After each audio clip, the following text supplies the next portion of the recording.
শতকরা কত হার সুদে কোনো আসল 12 বছরের সুদে আসলে 4 গুণ হবে? তোমাকে যদি এই কোয়ালিটির কোনো অঙ্ক দেয় এবং সেখানে যদি সুদের হার বের করতে বলে কত হার সুদে, তাহলে কিন্তু তোমাকে আর এর মান বের করতে হবে এবং এটা কিন্তু খুব সহজে আমরা বের করতে পারবো। শতকরা কত হার সুদে কোনো আসল 12 বছরের সুদে আসলে 4 গুণ হবে। তুমি খেয়াল রাখবা কত গুণ এইটা। তুমি এখানে আর এর মান বের করতে হবে, তাই আর সমান সমান আমি কি লিখবো? প্রথমে তুমি দেখবা কত গুণের কথা বলছে, 4 গুণ, এইটা থেকে 1 বিয়োগ করবা। যত গুণের কথা বলুক তার সাথে 1 বিয়োগ করবা। তো 4 গুণ থেকে 1 বাদ দিলে কত হয়? 3। আর বছর কত? 12 বছর, সেইটা দিয়ে তুমি ভাগ করবা। 3কে ডিভাইডেড করো 12 দিয়ে এবং তার সাথে তুমি 100% গুণ করবা, তাহলে তোমার উত্তর বের হবে।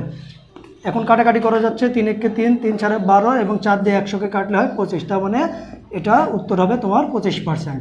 তার মানে শতকরা 25% হার সুদে কোনো একটি আসল 12 বছরের সুদে আসলে 4 গুণ হবে। আশা করছি তোমরা বুঝতে পেরেছো এবং এই ধরনের অঙ্ক সমাধান করতে পারবে ইনশাল্লাহ, কোনো সমস্যা হবে না।